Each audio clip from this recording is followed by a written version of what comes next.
You know that sound because it is time for Pop News. We bring in Will Ganss with the latest. What's poppin', man? Hey, it's a big morning for Pop News. We begin with the crossover event that will have two fan favorite series showing lots of brotherly love this season. That's right, Philly. Abbott Elementary and It's Always Sunny in Philadelphia have filmed a crossover episode. Rob McElhenney sharing these photos of himself with Quinta Brunson, Charlie Day, Danny DeVito, William Stanford Davis, and Tyler James Williams hanging out together on set. That's squad goals right there.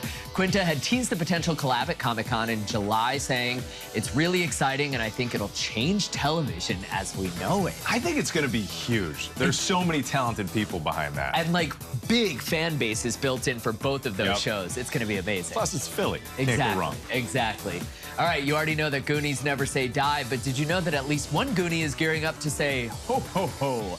Sean Astin, the star of Goonies and Lord of the Rings and Stranger Things, will be making his Broadway debut this Christmas season, playing Santa Claus in Elf the Musical. Wow. The Oscar nominee posting on Instagram, "I've been in deep preparation for this role since I was 5 years old, and now my kids can officially say, Santa, I know him."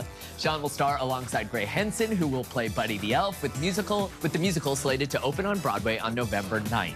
Are they going to eat spaghetti with maple syrup? Absolutely. Although it's a musical, I don't know what that will do to the vocal cords. Good point. Good point. Although nothing is making me feel older than Sean Astin playing Santa Claus. I love it. Yeah, it's a great casting choice. Can't wait to see that one. All right, and finally, five-time Grammy Award nominee James Blunt is vowing to fulfill an extreme promise to fans by announcing on social media that he is willing to legally change his name to the most popular suggestion. But there's a catch, and it has to do with his first ever album, Back to Bedlam. Take a look.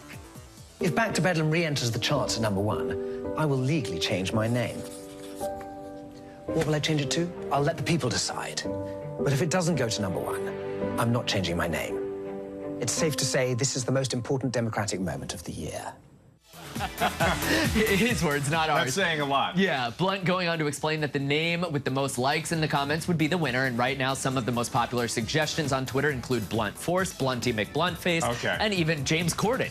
Back to Bedlam was released on October 11, 2004, and featured hits including You're Beautiful, Goodbye My Lover, and High, and was the biggest selling album by any British artist in the UK who made a debut that year. If the re-release hits #1 when it begins streaming again next week, James Blunt will legally change his name. So that reference, I don't know if people remember, there was like a research vessel, a boat that they asked the public to name, and the public named it Boaty McBoatface.